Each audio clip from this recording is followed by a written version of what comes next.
Hello, Tim Romero here, and in this video I want to demonstrate to you the advantage of creating HTML presentations for your webinars as opposed to just using PowerPoint. You can use a combination of both, and I do this all the time.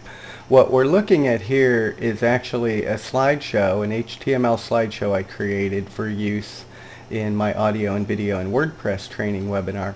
And what I've done here is basically just created a series of web pages that I've linked together.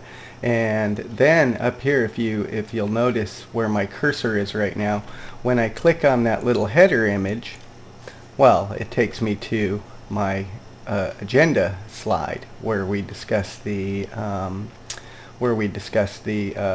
cPanel, and then we move on to that, and then we talk about WordPress, what that is. And you see I'm just clicking on this header link, and so basically this is real easy.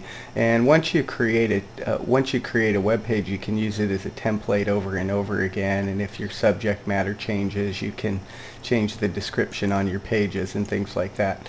Now the real advantage here is that during your live presentations as well as your recorded presentations, all these hyperlinks are active. So if someone came to my meeting and they didn't download the notes, well, I can direct them to go ahead and click there and download those notes. And as you can see, this is actually a live PDF document out on the web I've linked to. So that's the real advantage there. If you're putting up image shots and PowerPoints and things like that, that's fine and dandy to get your information out there to people.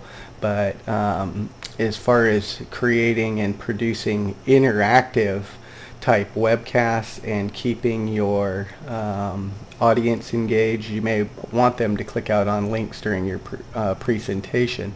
Now let me just show you this for a second. If you've watched some of the previous videos, you already know how to record, but we can record everything by simply clicking on record and save. And as you can see, I'm here in the conference room by myself, so I don't even have to have an audience to do this.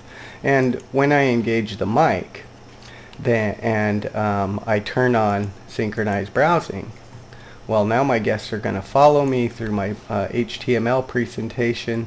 The links are active. If I ever want them to click on something and do something, I can simply turn off synchronized browsing, and then these links are clickable for my guests. If I want them to continue following me along to the next slide, I just turn synchronized browsing back on and quickly and easily click through my presentation. So once again, I've been doing this for years. I prefer HTML presentations to PowerPoint presentations just because that way you can have live and interactive meetings, and the links are also active on your recordings. So as always, when you're finished recording, you just come off your mic and end the presentation, and there's our recording files.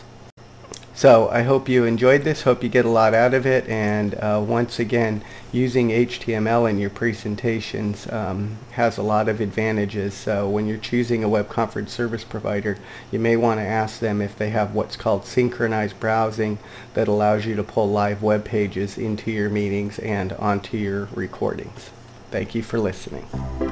If you've enjoyed this information and you'd like to receive 20 more free videos just like this one of the top questions people ask about webinars, web conferencing, and live and recorded on-demand webcasts, and to find out how you can schedule your free no obligation consultation, please visit free.webinarsecrets.net. That's free.webinarsecrets.net.